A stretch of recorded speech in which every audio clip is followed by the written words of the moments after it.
Hello everybody, MLD here, and this video is just about the changing landscape of this industry. It's no longer a console war per se, it's more now a brand war. See, PlayStation fanboys, this point is like talking to a wall. They don't want to listen to it because it's not good for their narrative, but they still compare PS5 to Xbox Series X and S.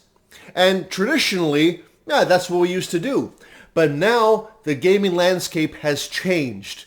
As evidenced by my video description, Xbox has found a way to make Xbox gamers without having to own an Xbox. And yes, you got things like xCloud, and the consoles themselves are not going anywhere. They still confirm to be making new consoles. But it's all about PC.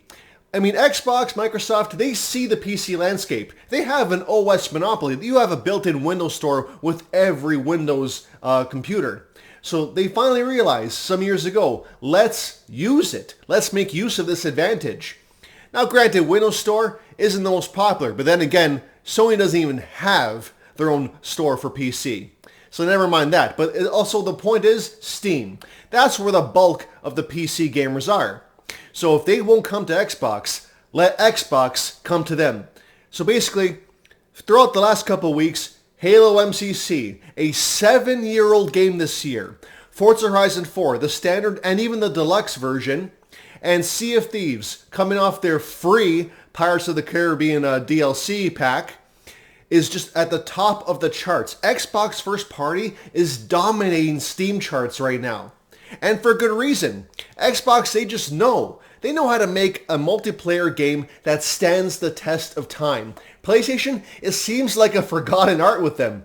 All they really know now is to make single-player games. Granted, they're good, but multiplayer, their last effort was Destruction All-Stars, and that game just flopped on arrival.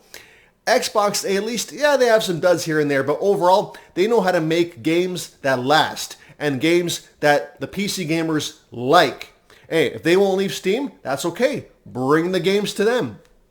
In the end of the day, Xbox, they're getting more and more customers. See, we like to now to compare brand versus brand, Xbox versus PlayStation, whereas a PlayStation fanboy will only still compare PS5 to Series X and S. And in my opinion, that is primitive and outdated thinking. Because quite simply, if other people are being Xbox gamers without the console, they count. You can't just sweep it under the rug, pretend it doesn't exist.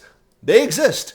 Millions are playing Sea of Thieves on PC. You bet your ass they're Xbox gamers by association. And as little popular as Windows Store is, the Game Pass PC, those numbers are rising too with every successive game released. And the better the Windows Store gets, again, it's like home base for Microsoft. It's pre-installed on every OS. Sony, they got nothing. And then, let's keep this in mind, guys. Sony chose to play this game by Microsoft's rules. They could have stuck to their guns. They could have said all of our games, past, present, future, will only be available on PlayStation consoles. But no, they saw what Microsoft's doing with PC releases, and they're emulating that. Poorly, mind you.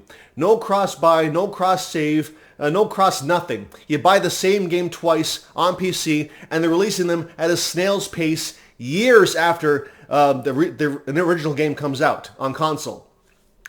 That will be Sony's downfall. 1, they don't have their own store. 2, they're releasing games way too slow.